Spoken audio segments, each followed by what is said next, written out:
बिस्मिल्लाहिर्रहमानिर्रहीम। मैं हूं सैयद बदर सईद। नादरीन, आज हमारे साथ मौजूद है सीनियर सहाफ़ी, बल्कि अगर इन्हें सहाफ़त का डॉन कहा जाए तो कम नहीं, अली इमरान जूनियर। शायद ही कोई ऐसा टीवी चैनल, कोई अखबार, कोई मीडिया हाउस ऐसा हो जिसके अंदर की खबर इन्होंने ब्रेक ना की हो। इन्हें मीडिया इंडस्ट्री के मुखबर के तौर पर भी जाना जाता है। कई एंकर्स, मीडिया मालकान, डायरेक्टर न्यूज ने इनके खिलाफ कंप्लेंट्स की, मुकदमात दर्ज करवाने की कोशिश की, लेकिन नाकामी करा और ये अपनी खबर पर कायम रहे। कई ऐसी खबरें भी इन्होंने जारी की जिसके मुताबिक फलां शख्स एक इदारा छोड़कर जा रहा है और उसने दूसरे इदारे में अपनी ज्वाइनिंग दे दी है। इस शख्स ने मतलब बड़े मीडिया के बड़े नाम हैं जिन्होंने इसकी तरदीद की सोशल मीडिया पर कि ऐसी कोई बात नहीं और अली इमरान जूनियर की खबर झूठी है, हम अपने पुराने पहले इदारे में ही मौजूद हैं। लेकिन 2 दिन बाद मालूम होता है कि खबर दुरुस्त थी और वो सीनियर सहाफ़ी नया इदारा ज्वाइन कर चुके हैं। मीडिया इंडस्ट्री के स्कैंडल्स, मीडिया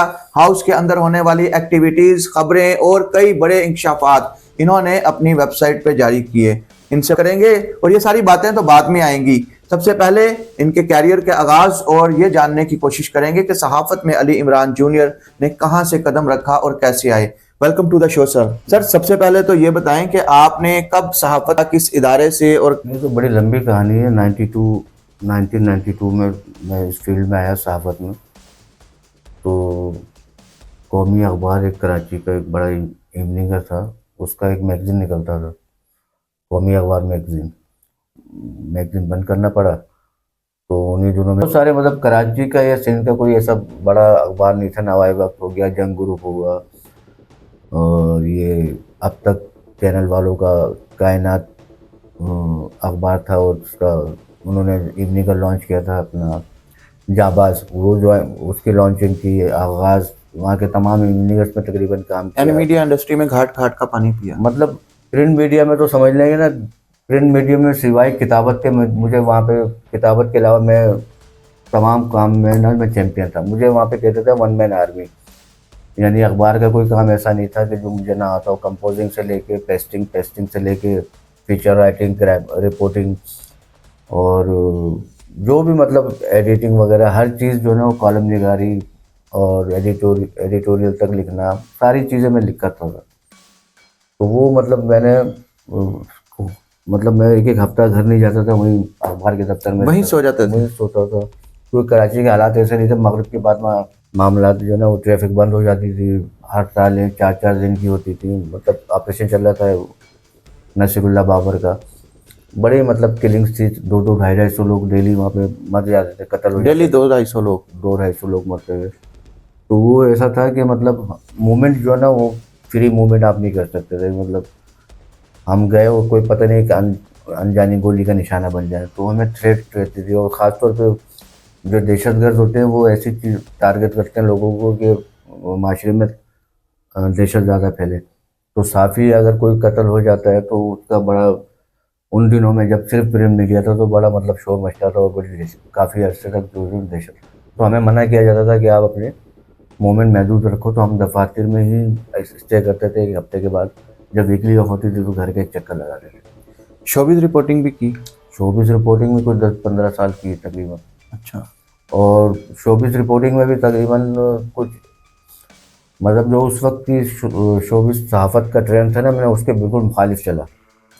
वहाँ ये होता था कि जैसे कोई शोबिज़ का इवेंट हुआ, कोई तकरीब हुई, कोई अवार्ड शो हुआ, तो सबसे पहले वो सहाफ़ियों की तंजीम होती थी, तो उसके 10-15 सहाफ़ी खड़े होकर वो खिताब करते थे। उसके बाद फिर वो फ़नकार वहाँ के या स्टार जो ना वो आके खिताब करते थे उस हवाले से। तो जो प्रोग्राम 10-15 मिनट में ख़त्म होना था वो 2-2.5 घंटे में ख़त्म होता था। तो मैं उसके अगेंस्ट चला, मैंने मुखालफत की। मैंने कहा साफ़ियों का हम फंक्शन में खड़े होकर ख़िताब करना और साफ़ियों फ़नकारों की, स्टार्स की जो ना वो मद्दा सराई नहीं होती। आप अपना आपका कलम बोलना चाहिए, आप ज़बान से ना बोलें, आप कलम। तो वो साफ़त भी ये होती थी कि जी फ़लाँ ने शानदार परफॉर्मेंस का मुज़ाहरा किया, फ़लाँ ने 4 चाँद लगा दिए, सामान लूट लिया, मेला लूट लिया, फलाना कर दिया। तो ये सहाफ़त का वो वहाँ पे मेयार था।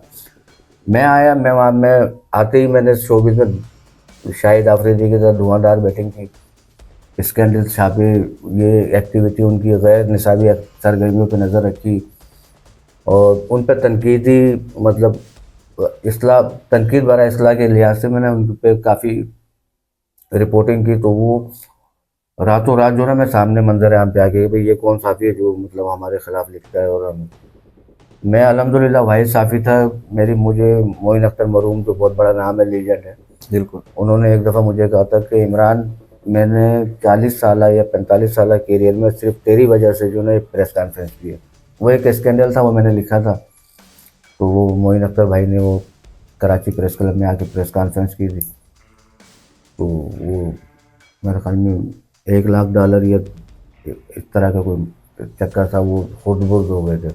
वो भी यानी स्कैंडल तो था। वो स्कैंडल था, तो वो इल्ज़ाम मोइन भाई पे आ रहा था कि मोइन भाई ने कोई कैंसर के 2 बच्चे थे, कराची का एक इलाका गुलशन हदीद, तो उन 2 बच्चों के लिए कोई अमेरिका में शो गया था, लेकिन वो पैसे जो है ना वो इन लोगों की तरफ से, ऑर्गेनाइज़र की तरफ से ये कहना था कि जी वो ब्रीफ केस जो है एयरपोर्ट पर गायब हो गया, वो डॉलर से भरा हुआ था। वो स्कैंडल मैंने बेनकाब किया, तो वो सीधा इल्ज़ाम मोइन भाई पे आ रहा था, तो मोइन भाई को फिर प्रेस कॉन्फ्रेंस वहाँ पे आगे करनी पड़ी। तो वो मेरी रिपोर्टिंग का मतलब शोबिज़ में भी मतलब ये नहीं कि सीधी-सीधी मैं रिपोर्टिंग करता था, मैं मतलब कुछ ना कुछ बारीक काम निकालता था।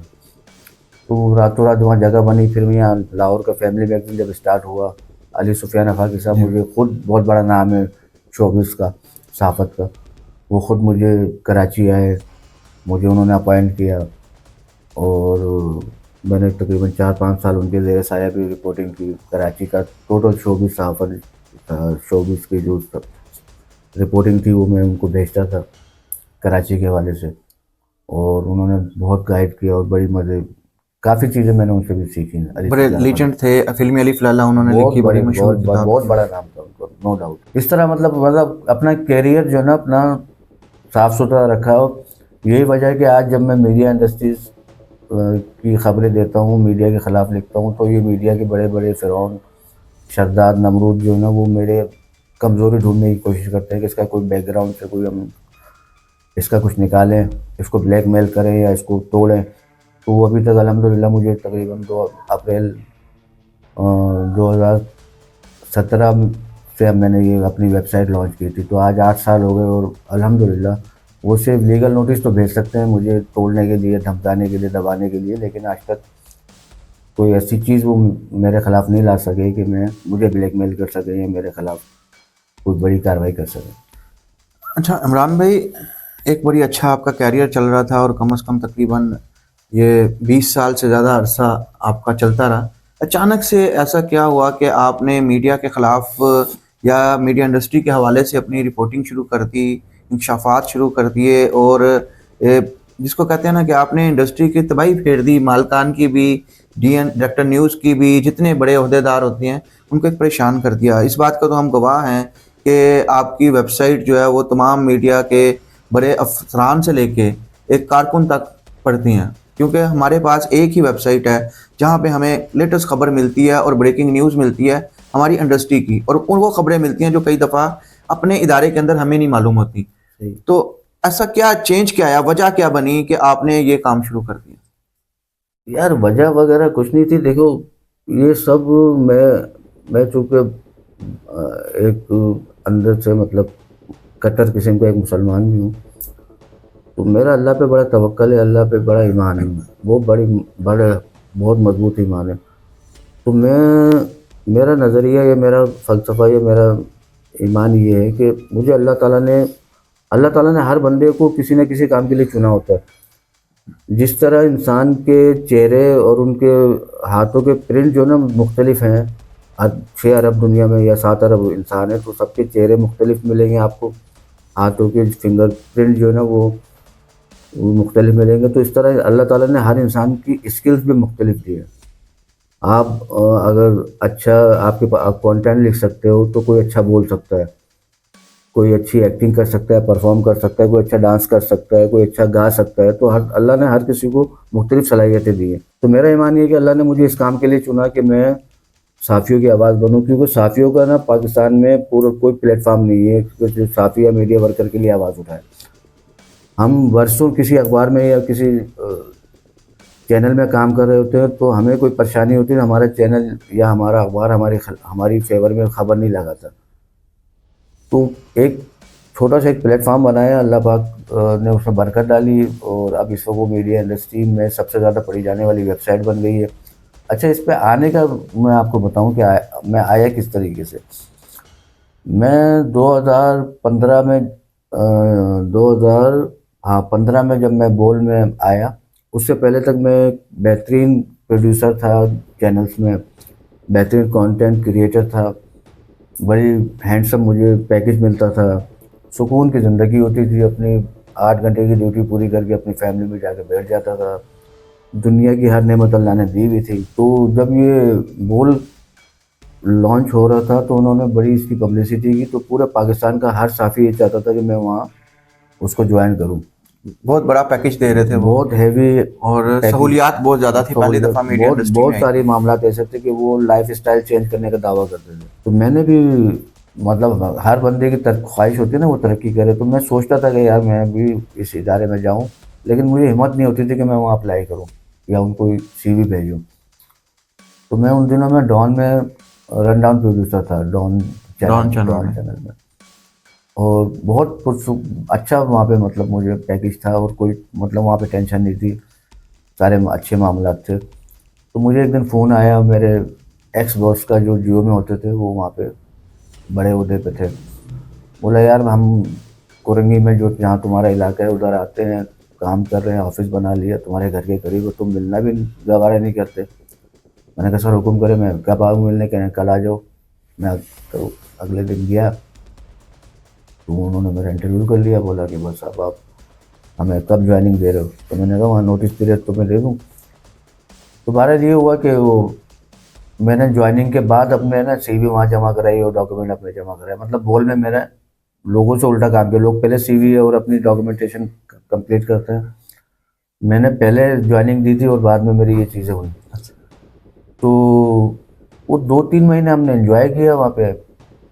चैनल तैयार हो रहा था, लॉन्चिंग की हम तैयारी कर रहे थे, तो अचानक वो एग्जैक्ट जो उनकी मदर ऑर्गेनाइजेशन थी वहाँ पे छापा पड़ा है FIA का, वो जाली डिग्री हुआ, केस बना, बहुत बड़ा स्कैंडल, बहुत बड़ा स्कैंडल बना, उसको बनाया, हाइप क्रिएट हुई, वो हम लोग प्रेशर में आ गए, और हमारी वो शो जो चैनल का मालिक था वो गिरफ्तार हो गया, सारी चीज़ें हुई। तो जब चैनल का मालिक गिरफ्तार हुआ तो वो जितनी भी हमारी जो टॉप लीडरशिप थी बोल चैनल की, वो सब अंडरग्राउंड चले गए। अब हमें नहीं पता कि हमें तनख्वाह कौन देगा, हमारे मामलात कौन देखेगा, क्या करेगा। हम लोग अपने ड्यूटी पे जाते थे, काम करते थे, आ जाते थे। तो फिर मैंने वहाँ से लिखना शुरू किया सोशल मीडिया पे। आहिस्ता आहिस्ता वो फिर एक बहुत तहरीक टाइप की बन गई। हमने मतलब पूरे पाकिस्तान में बोल के लिए तहरीक चलाई, हर स्टेशन, लाहौर, इस्लामाबाद, कराची, आज़ाद कश्मीर तक, मतलब फिर तमाम सूबा असम्बलियों से बोल के हक में करारदादें मंजूर कराई। फिर ये हुआ कि बोल रीओपन हो गया, बोल रीओपन हुआ, बहाल हो गया, शोएब शेख साहब बाहर आए, अब सबको बुलाना शुरू किया उन्होंने वापस, मुझे मेरे अलावा, अच्छा, आपके अलावा? मेरे अलावा सबको बुलाया उन्होंने, और लोगों ने फिर वो काम करना शुरू किया। मैं अच्छा यहाँ पे भी मैं अल्लाह का शुक्र अदा करता हूँ, अगर बोल वाले बुला लेते तो मैं जाके सिंपल वही प्रोड्यूसर होता या कोई। अच्छा, वो जब बोल रीओपन हुआ तो सबको बुलाया, मुझे नहीं बुलाया। मैं उन दिनों में न्यू लाहौर में काम कर रहा था, न्यू न्यूज़ में। तो मैंने शुक्र अदा किया कि अच्छा हुआ कि मुझे नहीं बुलाया। तो उस वक्त तक जो इस दौरान में ये 2015 जो बोल बंद हुआ या एग्जैक्ट बंद हुआ, वहाँ से एक मामला हुए, वहाँ से मुझ पे एक बागी का लेबल लग गया, क्योंकि मैं जो मामला मैं देख रहा था मेरे सामने आ रहे थे वो मैं लिख रहा था बराह रास्त। तो वो एक ठप्पा लग गया कि ये बागी है और ये काफ़ी की बात करता है, मीडिया वर्कर की बात करता है। इसलिए आपको नहीं बुलाया गया? नहीं, मुझे तो बुलाने की वजह कुछ और थी। वो ये थी कि वहाँ पे जो 3 बड़े थे, ट्राइगा थी, जिनको लोग बोल वाले 3 इडियट कहते थे, मैं उनके नाम नहीं लूँगा, 3 अफराद ऐसे थे कि उन्होंने शोएब शेख के कान भरे कि भाई ये तो ब्लैकमेलर है, ये पैसे मांगता है हर काम करने के। हालांकि उस वक्त के 2015 के जो लोग हैं वो गवाह है इस बात के कि मेरे नाम पे या मेरी वजह से लोग वहाँ आते थे, आने के बाद एहतजाज करते थे, रिकॉर्ड करते थे। वो आते थे जनाब कोट वोट पहन के और खिताब करके चले जाते थे। अच्छा, मैं चूँकि कैमरा शाय हूँ, मैं ज़्यादा बातें नहीं कैमरे के सामने बोल नहीं सकता, ना बोलता हूँ, ना तो अभी भी ये हालत है कि मैं कैमरे के सामने तकरीर नहीं कर सकता। Behind the screen behind this हमेशा बिहाइंड दिस कैमरा रहा हूँ, तो मैं खिताब नहीं करता था, ना मेरी आदत थी। तो वो लोग कोट वोट पहन के आते थे, खिताब करके चले जाते थे।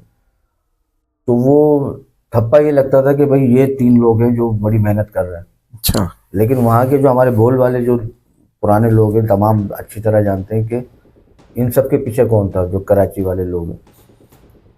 तो वो उन्होंने ये कहा कि जी ये ब्लैकमेलर, ये तो हमसे करोड़ों पे मांगता है कि भाई हमें, आप एहतजाज करूँगा तो मुझे पैसे चाहिए। तो शोएब शेख को नेगेटिव मतलब कान भरने से वो कान का कच्चा बीज था। उसने बोला कि पता नहीं ऐसे ही हुआ, भाई करोड़ों पे मैं मांग रहा होता तो मैं लाहौर आके जॉब कर रहा होता अपनी फैमिली के लिए।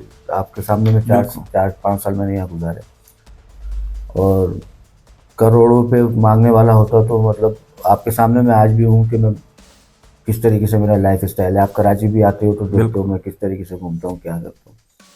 तो बहरहाल वो अल्लाह का शुक्र हुआ, 2017 में फिर मैंने वेबसाइट लॉन्च कर दी, क्योंकि ठप्पा तो लगा हुआ था कि भाई भागी बगावत कर चुका है ये सहाफ़त में मीडिया इंडस्ट्री वालों से।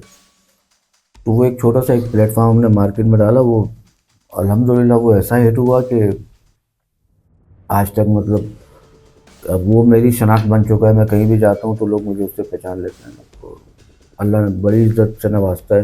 अच्छा, आपका नेटवर्क कैसे बना? आपकी जो खबरें हैं वो बड़ी डेप्थ में होती हैं, और वो अगर 2 अफराद ने कमरे के अंदर बैठ के उनकी कोई झड़प हुई है, कोई बात हुई है, तो वो भी आपके पास होती है। तो ये नेटवर्क कैसे बना इतना बड़ा? यहाँ नेटवर्क देखो, नेटवर्क बनाना या इस तरह की चीज़ें निकालना कोई इशू नहीं होता। एक साफ़ी अगर आप प्रोफेशनल हो तो आपको सारी टेक्निक पता हो, रिपोर्टिंग की टेक्निक से आप वाकिफ़ हो। अगर कई वाक़यात ऐसे हुए कि 2 लोग एक कमरे में वन ऑन वन बात हुई है, लेकिन वो जब मैंने लिखा तो वो तो पागल हो गए कि सर पकड़ लिया उन्होंने, भाई वर्ड टू वर्ड आपने किस तरीके से लिख दिया है। और कई बड़ी मीटिंग है जो चैनल मालकान करते हैं, वो मैं वर्ड टू वर्ड लिखता हूँ तो वो हैरत करते हैं, और कई बार पूछते भी हैं कि भाई ये तुम कैसे लिख लेते हो। तो वो यही है कि कोई ना कोई तो अल्लाह का बंदा होता है, और वो सुन रहा होता है, देख रहा होता है सारे, और वो मुझे भी खबर दे देता है तो मैं लगा देता हूँ। सोर्स तो साफ़ी नहीं बता सकता ना कि मैंने कौन सी खबर का बैकग्राउंड में मुझे किस तरह वो खबर मिली। कई वाक़यात में दर्जनों आपको मिसालें दे सकता हूँ, और ऑफ द रिकॉर्ड हम जब बैठते हैं तो आपको पता है कि वहाँ पे आपके सामने ही मतलब बहुत सारी चीज़ें खुल के सामने आ जाती है कि यार ये खबर किस तरीके से आई है, क्या नहीं होगी। अच्छा सर, आपने कई खबरें ऐसी आपकी भी आई माजी में भी, ख़ास तौर पे ख़वातीन एंकर्स के हवाले से, और स्कैंडल जो थे वो जिनसी स्कैंडल्स भी कई सामने आए थे। आपको ख़वातीन की जानिब से कोई थ्रेट या ऑफ़र नहीं आई? यार देखो, थ्रेड जो है ना, वो तो मैं इस वक्त 24 घंटे थ्रेड के अंडर थ्रेड ही रहता हूँ। मैं लाहौर जब भी आता हूँ, आपके पास आता हूँ, मुलाकात करता हूँ, तो आप गवाह हो इस बात के कि आप मेरे साथ होते हो या 2-3 दोस्त मेरे साथ लाजमी होते हैं। बिल्कुल। मैं इस्लामाबाद होता हूँ तो उसी तरह मेरे वहाँ के मकामी दोस्त जो हैं वो मेरे साथ होते हैं। मैं कराची में भी होता हूँ ना, तो कराची में भी मैं अकेला, नहीं नजर आया। मेरी मूवमेंट नज़र नहीं होती, क्योंकि मुझे पता नहीं है मेरा कौन दुश्मन है, मेरा कौन मुझ पर जो ना मेरे अपना गुस्सा निकाल सकता है मुझ पर, क्योंकि मेरे दुश्मन तो ज़्यादा हैं, दोस्त कम है मार्केट में। और लोग खुद मतलब तकरीबात में अगर आप मेरे साथ जाते हो तो आप खुद देखोगे वो लोग मुझसे मिलते हुए कतराते हैं कि हमारी, आपसे मिलने के बाद मुलाजमत नहीं रहती ना। हाँ मसला यही होता है ना, जब मालकान ये समझते हैं कि वो मेरे मुखबर है।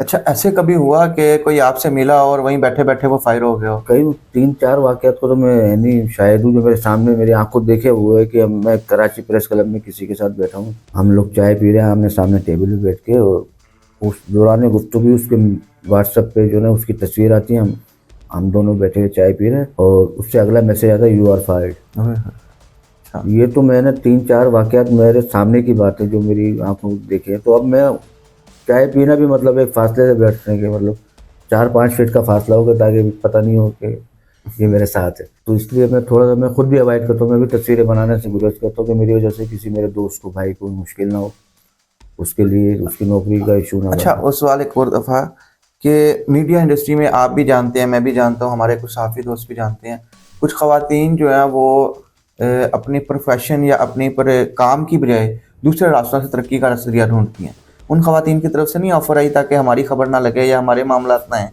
होता है ये, मिलने का कहा हो किसी ने? बहुत बहुत ऐसा ऐसा नहीं है कि ऐसा नहीं होता, चीज़ें होती हैं। लेकिन अब मसला है ना कि देखो, हमारे एक सीनियर थे, बहुत बड़े सहाफ़ी थे। वो जब हमारी ग्रूमिंग हो रही थी शुरू शुरू में सहाफ़त में, तो उन्होंने ये कहा था कि देखो बेटा, किसी तवाइफ के पास अगर आप जाओगे ना, सबसे छुप के जाओगे, तो आप तो अपना काम करके वहाँ से आ जाओगे, तस्कीन हासिल करके आप वहाँ से आ जाओगे।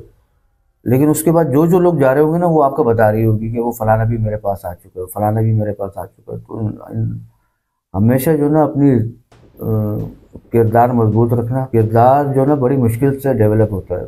जैसे मतलब किरदार की मिसाल आप यूँ ले लें, गाड़ी का स्पीड मीटर है।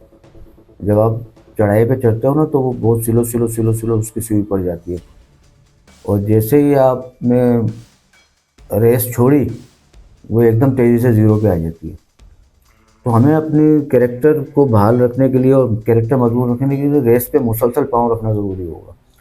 अगर हमने ज़रा सा भी अपना ढीलापन दिखाया तो मतलब हर उरूज को दबा ले। तो बात तो, और मुसलमान हमारा ईमान है ना, तो हम ऐसा काम क्यों करें कि अपने हाथों से अपनी दलालत का या जवाल का शिकार हो। अल्लाह की तरफ से अगर कोई हुक्म है तो उसमें तो नो डाउट कि आप और मैं तो कुछ नहीं कर सकते। दुनिया अगर अल्लाह के हुक्म के खिलाफ खड़ी हो जाए ना, तो हम पूरी दुनिया कुछ नहीं बिगाड़ सकती। लेकिन अल्लाह जिसके साथ खड़ा हो जाए और पूरी दुनिया उसकी मुखालफत कर रही हो, तो आप यह आंख बंद करके यकीन कर लो कि जिसके साथ अल्लाह है उसकी जीत लाजमी है। अच्छा, ये बताएं कि आपको जो लीगल नोटिस आए, जो मुकदमात या जो साइबर क्राइम के भी कुछ हुए, तो बड़े वाकयात किन किन बड़ी शख्सियात या किन बड़े नामों की तरफ से? बहुत सारे इसके तो आप भी गवाह। मैं जब लाहौर में था तो अक्सर मतलब FIA वाले तंग करते थे, तो साइबर के नोटिस आते थे। मीर शकील रहमान साहब मुझे लीगल नोटिस पर्सनल दे चुके हैं, शोएब शेख साहब दे चुके हैं, मोहसिन नकवी साहब हैं, लाहौर के कई 2 चैनल हो रहे हैं, उनके मालकान दे चुके हैं। मोहसिन नकवी साहब ने तो साइबर के कई केसेस भी करवाए मेरे खिलाफ। तो यही सब कराची में भी था। कराची में भी मतलब लीगल नोटिस आते हैं मुझे और साइबर के केसेस होते हैं। लेकिन अल्लाह पाक करम, जब तक अल्लाह पाक का करम है, कोई कुछ मेरा ईमान है, कोई मेरा कुछ नहीं बिगाड़ सकता। अब वो केसेस कंप्लीट हो गए या अभी भी चल रहे खत्म हैं? हो गए, खत्म। वो यूँ होता है कि देखो, इसका प्रोसेस ये होता है साइबर क्राइम का कि कोई मेरे खिलाफ दरख्वास्त देगा साइबर क्राइम में, तो उसके बाद ये होता है कि वो साइबर वाले इंक्वायरी करते हैं। उसमें अगर गिल्टी पाते हैं, यानी कसूरवार करार पाते हैं, तो फिर वो FIR दर्ज हो जाती है। और अगर आपने इंक्वायरी के दौरान ही उनको मुतमईन करके अपनी सफाई पेश करके उनको मुतमईन कर दे कि नहीं ये ऐसा नहीं, ऐसा है, इसने दरख्वास्त गलत लिखी है, तो वो मामला ख़त्म हो जाता है। ऐसे दर्जनों केसेस ऐसे हैं कि मेरे खिलाफ दरख्वास्तें आई, इंक्वायरी हुई, मैंने खुद जाके कराची में, मैं तो लाहौर में तो कभी पेश नहीं हुआ क्योंकि मुझे पता था कि मैं यहाँ पेश हुआ मुझे गिरफ्तार कर लेंगे, प्रेशर था यहाँ पे काफ़ी। लेकिन कराची में मैं खुद जाता था, वहाँ पेश होता था इंक्वायरी अफसर के सामने, उनको बताता था कि ये चीज़ ऐसी नहीं ऐसी है, इसने दरख्वास्त गलत लिखी है। तो अल्हम्दुलिल्लाह वो ये होता था कि FIR के लेवल तक किसी केस को नहीं आने दिया। यानी FIR से पहले इब्तदाई तफ्तीश में इब्तदाई तफ्तीश यानी आप उन रिपोर्टर्स वाली काम करते थे कि जी प्रूफ हमारे सामने आए, चीज़ें मेरे पास सबूत के तौर पे हैं और ये प्रूफ है। मतलब हमने अपने असातिज़ा से यही सीखा था कि आप जब भी कोई खबर फाइल करें, उसको काउंटर चेक करने के अलावा उसका प्रूफ आपके पास हो, क्योंकि अदालत ये हक रखती है कि आपको बेशक आवाम के सामने ना हो, आप उसको 1 to 1 रिक्वेस्ट कर लें अगर कोई ऐसी बात है, लेकिन अदालत आपसे उसका प्रूफ देखने का हक रखती है। और कोई भी कामयाब रिपोर्टर हमेशा अदालत पे पेश होता है तो वो दिखा देता है कि मेरे पास क्या सबूत है इस खबर का, तो वो सबूत आप अपने पास रखते थे। सबूत होते हैं, चीज़ें होती हैं, तो फिर हम खबर फाइल अपना शेयर करते हैं ना लोगों से। बहुत सारी चीज़ें होती हैं उसके सबूत नहीं होते, लेकिन मसला ये होता है कि वो पता होता है मीडिया मैनेजमेंट को, मीडिया मालकान को, हाँ यहाँ हमारी गलती है, तो वो हमें छेड़ते नहीं है। लेकिन बाज़ जगह पे ये होता है कि वो अना का मसला बन जाता है कि इसने इसकी औकात ये कैसे हुई, कि हिम्मत कैसे हुई जिसने हमारे खिलाफ खबर दी। तो वो जब आना का मसला आ जाता है तो फिर हम आना तो हमारी भी है, आ जाओ फिर मैदान में, तो वो कोई इशू नहीं है इतना। मतलब इन लोगों से डरेंगे दबेंगे तो फिर तो हम तो कभी अच्छा, काम नहीं कर सकते। इन कामों की वजह से जो आपने अपना इदारा बनाया, वेबसाइट बनाई, मीडिया इंडस्ट्री में तो आपकी जॉब खत्म हो गए चांसेस। कैरियर तबाह है वो तो। कैरियर कल भी आपके साथ में एक जगह पे था, वो तो मुझसे ये कहा कि तुम नौकरी की बात नहीं करो। ये तो, और वो बड़े सीनियर बहुत सहाफ़ी बड़ा हैं, नाम है, बहुत बड़ा नाम है, उन्होंने कहा था मीडिया मेरे इंडस्ट्री सामने का बहुत बड़ा कि अब आप मीडिया में नौकरी के काबिल नहीं हो। हाँ, अपना काम करो, इस चक्कर में अच्छा, नहीं पड़ना। आपका बेटा भी मीडिया इंडस्ट्री में आया था? वो मेरी वजह से बेचारा जो ना वो 3-4 जगहों से निकाला गया, न्यूज़ 1 से निकाला गया, आज टीवी से निकाला गया, 92 से निकाला गया कराची में। अच्छा। तो वो अच्छा हुआ कि उसके साथ ऐसा हो गया, क्योंकि नौकरी जो ना वो मेरे ख्याल में जो ना नौकरी जो ना मीडिया इंडस्ट्री में वो जो कर रहा है वो बेवकूफ़ी कर रहा है। अगर वो अपना काम शुरू नहीं करता या अपना काम नहीं करता तो वो मीडिया जो इंडस्ट्री जो ना अपने ज़वाल की तरफ बढ़ रही है। अच्छा, आपका बेटा जो है उसका बड़ा अच्छी उठान थी, काम उसका माशाल्लाह बड़ा अच्छा गया था मीडिया में, और फिर ये सारे मसाइल भी उसको आपकी वजह से देखने पड़े। तो अब क्या बेहतर है पहले की निस्बत? हाँ, वो डिजिटल कर रहा है, डिजिटल की चीज़ें कर रहा है, डिजिटल पे आ चुका है। देखो सहाफ़त जो है ना वो तो अब तो पीएफयूजी ने भी अपने आइन में शामिल कर लिया कि अब डिजिटल पे काम करने वाले भी सहाफ़ी हैं। तो उसका एक क्राइटेरिया भी ज़वाबित उसके तय किए जाएंगे कि क्या क्राइटेरिया होगा, वो कौन सहाफ़ी की डेफिनेशन में आएगा, कौन नहीं आएगा। तो डिजिटल पे तो ना मैं समझ लें ना, मैं 2018 में न्यू टीवी मैंने छोड़ा है दिसंबर में। तो आप देखें, हिसाब कर लें, 7 साल तो मुझे हो गए, तकरीबन 6 साल हो गए। मैं तो ना मुझे कोई जॉब देता है तो क्या मतलब मैं साफ़ी नहीं हूँ? मैं कुछ ना कुछ तो कर रहा हूँ ना। बिल्कुल। और डिजिटल पे आप करो, आओ काम करो, कोई बहुत बड़ा प्लेटफॉर्म है, बहुत चीज़ें इसके अंदर ऐसी हैं कि आप इज्जत से अपनी दाल रोटी बनाओ, कमाओ, फिर किचन चलाओ। अच्छा, आप अब अखबारात का ज़वाल तो हमने देखा जो हालात थे, और आखिरी टाइम तक हम अखबारात में साथ जुड़े भी रहे, काम भी करते रहे, और ये बात वहाँ बैठ के भी ये डिस्कस होती रही कि अब अखबार का एक दौर बहुत कम हो गया और चैनल्स का आ गया। चैनल्स को कितने अरसे तक मज़ीद आप देखती हैं? चैनल जो है ना अब वो सिकुड़ना शुरू हो गया चीज़ें। कोई चैनल ऐसा नहीं है कि जो कट टू साइज़ की तरफ नहीं जा रहा है या वो अपने अखराजात कम करने के चक्कर में ना नहीं। बहुत बड़ा एक चैनल है, यानी टॉप 3 में शुमार होता है। उसका मालिक जो है ना, उसका कंप्यूटर ख़राब हुआ, आईटी वाले ने कहा सर इसको अपग्रेड करना है, 15,000 रुपये इस पे लगेंगे। कहते यार पैसे नहीं है, मैं कहाँ से। टॉप 3 चैनल के मालिक। टॉप 3 में से एक चैनल का मालिक बता रहा हूँ, मैं नाम नहीं लूँगा, वो मतलब अच्छा नहीं लगता। तो ये सूरत हाल है। मतलब आप देखें ना, लोग बड़ा जो मेन स्ट्रीम मीडिया वो अब डिजिटल की तरफ जा रहा है। उसको पता है कि यार डिजिटल में कमाई, खर्चे कम है, कमाई ज़्यादा है।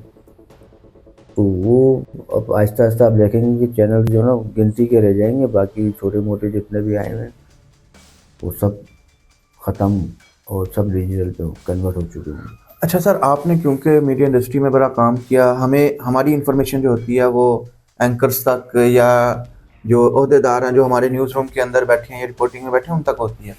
क्या मीडिया मालकान भी अखलाकी और जिनसी जराइम में मुलविस हैं? हाँ बिल्कुल मुलविस हैं, बिल्कुल। बिल्कुल। अच्छा। गैर अखलाकी मामलात में मुलविस हैं, और बहुत सारे चैनल्स के मालिक तो आए इसी चक्कर में मीडिया इंडस्ट्री में कि वो एक तो अपनी अय्याशी करें, नंबर 1, नंबर 2 जो उनके दीगर कारोबार है उनको तहफ़्फ़ुज़ फराहम हो इसकी आड़ में। मैं कई चैनल मालिकान को जानता हूँ, बैकग्राउंड जानता हूँ उनका कि वो कल क्या थे, आज क्या थे।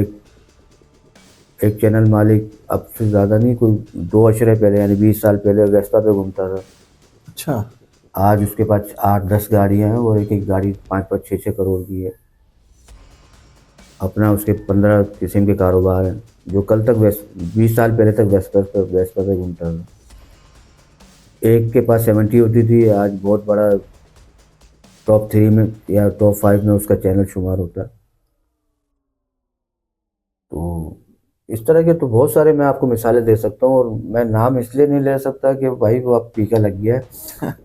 पीका और टीका इकट्ठा लग रहा है। हाँ, तो वो पीका वाले ना पता नहीं किसका दिमाग घूम जाए। वो एक खातून रिपोर्टर थी बेचारी, न्यूज़ की। तो वो किसी एंकर की नाजेबा कोई वीडियो आई थी, तो उस पर कोई यूट्यूबर उसका इंटरव्यू कर रहा था, तो उसने वो खातून एंकर के ख़िलाफ़ कोई रिमार्क्स देती है नाम लेके, उसको एफआईआर ने गिरफ्तार कर लिया। यानी आप अपनी राय नहीं दे सकते? नहीं, राय तो मैं दे रहा हूँ ना। मैं तो चीज़ें देखे ना, ये जो चीज़ें मैंने बताई, आप कोई बता रहा हो तो मुझे बताएं, आपके ये चीज़ नहीं, किन बिल्कुल चीज़ों सही। पर कोई बात कर रहा है। तो मैं तो उसको सामने तो ला रहा हूँ ना, लेकिन अब मुझे पता है कि मेरी लिमिट क्या है, मेरे पर कहाँ जलेंगे, इसलिए मैं थोड़ा सा एहतियात करते हुए, ताकि आपको भी तीखा ना लगे, मुझे भी तीखा ना लगे, और टीका भी ना लगे। और तीखा तो न तीखे से तो बचना ही चाहिए।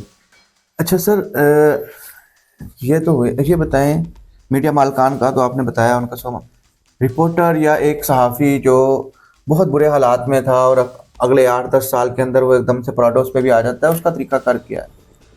ये कि मतलब अपना ज़मीर मार दो। अब लाहौर में भी ऐसे दर्जनों लोग हैं, कराची में भी ऐसे दर्जनों लोग हैं, इस्लामाबाद में भी ऐसे दर्जनों सहाफ़ी हैं, जिनको उनके साथी सहाफ़ी गवाह हैं कि उनका क्या हाल होता था, किस कंडीशन में वो फील्ड में आए थे, और आज कोठियों के, बंगलों के और जायदादों के मालिक हैं।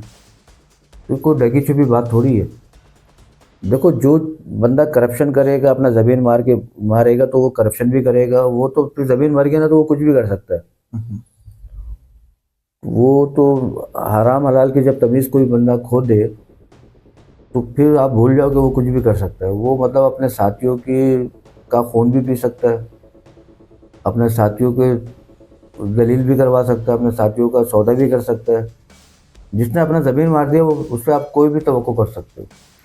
अच्छा सर, ये बताएं कि आखिर में मीडिया इंडस्ट्री में लोग काम कर रहे हैं और ईमानदार लोग काम कर रहे हैं, आप भी जानते हैं, मैं भी, बहुत ज़्यादा लोगों की बड़ी तादाद है तो जो बहुत बुरे हालात में इस वक्त कर रहे हैं, मामूली सी तनख्वाहें हैं और काम बहुत ज़्यादा है, घर नहीं चल रहे, हालात बहुत बुरे हैं। अब इन लोगों का अगला स्टेप, कोई और काम तो आता नहीं, सीधी सी बात है। अब अगला स्टेप क्या क्या करना चाहिए इनको? सबसे पहले तो ना देखो, इसका क्या, मैं आपको अपने अपने हवाले से एक छोटी सी मिसाल दूँ। जब मैं 95 96 में अखबार में था, पब्लिक अखबार में काम करता था, तो वहाँ मैं एडिटोरियल पेज का इंचार्ज भी था, और शोबिस का भी इंचार्ज था। प्लस मैं क्राइम की रिपोर्टिंग करता था, पॉलिटिकल रिपोर्टिंग करता था वहाँ पर, क्योंकि मैं पूरा हफ्ता वहाँ रहता था, 6 दिन वहाँ रहता था, 1 दिन घर जाता था। तो मैं मतलब 24-24 घंटे में काम करता था। तो वो ये होता था कि हमारे कंप्यूटर रूम में ना वो स्ट्रेंथ कम थी, लोग कम थे, तो वो 4 एडिशन हमारे अखबार के होते थे। तो वो जितने भी शिफ्ट होती थी, वो सब के सब वो एडिशन के चक्कर में होती थी। तो मैं जो अपना एडवांस काम अगले दिन का पेज बनाना होता था मुझे, तो उसके लिए मुझे जैसे आर्टिकल मेरे पास पड़े हुए, मैं कंपोजिंग करनी है, मैं खुद कंपोजिंग के लिए बैठ जाता था। टाइपिंग मुझे आती थी।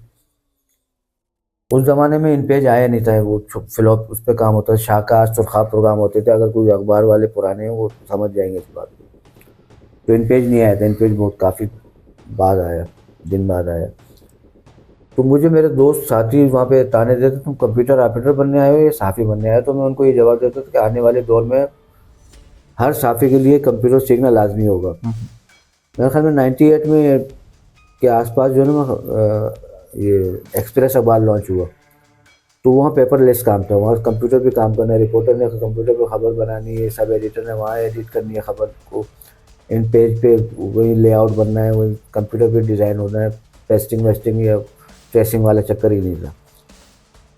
तो मेरा कहने का मतलब, ये मिसाल मैं इसलिए दे रहा हूँ कि अगर आपने अपने वक्त बदलते वक्त के साथ अपनी स्किल्स नहीं बढ़ाई, जदीद जो उस वक्त रुझान चल रहा है, उस टेक्नोलॉजी को नहीं अपनाया, उसको नहीं सीखा, तो आप ज़माने से पीछे रह जाओगे। जब हम अखबार में होते थे तो किताबत हाथ से होती थी, कंप्यूटर जब नहीं आया था, किताबत कातिब होते थे, एक एक अखबार में 40-40, 50-50 कातिब बैठे होते थे, और इतने ख़तरनाक इनकी यूनियनें होती थी, और इतने मजबूत ये मुनज़्ज़म अंदाज में काम करते थे कि वो अगर मना करते हम काम नहीं करें, अखबार ही नहीं छपता रहा। अच्छा। किताबत होती और इंचों के हिसाब से उनकी पेमेंट अदायगी होती थी कि भाई तुमने आज इतने इंच काम किया, वो उनका रिकॉर्ड लिख लिया, फिर वो हफ्ते पे या महीने के बाद उनका कैलकुलेशन होती थी कि आपने इतने इंच काम किया तो आपकी इतनी अदायगी होगी। तनख्वाह वनख्वाह का कोई कॉन्सेप्ट नहीं था। तो जब ये कंप्यूटर इन पेज वगैरह आया, तो उनको कहा गया अखबार मालकान की तरफ से, ये मैनेजमेंट की तरफ से, कि आप ये सीख लो। अब ये इसका ये, तो बोला हम क्यों सीखेंगे ये काम, ये तो ये अच्छे से करते आ रहे हैं, और ये तो कंप्यूटर चंद दिन की बात है, ख़त्म हो जाएगा। जिन्होंने सीख लिया वो इस फील्ड में आगे बढ़ते चले गए, जो नहीं सीख सके वो घर बैठ गए, बेरोजगार हो गए, फाकों का शिकार हो गए। तो अगर कोई ये कहता है कि जी हमें तो कोई और काम भी नहीं आता, हमें यही करना है, इसी फील्ड में रहना, तो फिर अपनी स्किल्स बढ़ाओ, मौजूदा टेक्नोलॉजी के हिसाब से वो सीखो, उसको अपनाओ, उसमें उस पर नज़र रखो कि क्या अपडेट्स आ रही हैं, इस वक्त क्या मामला चल रहे हैं।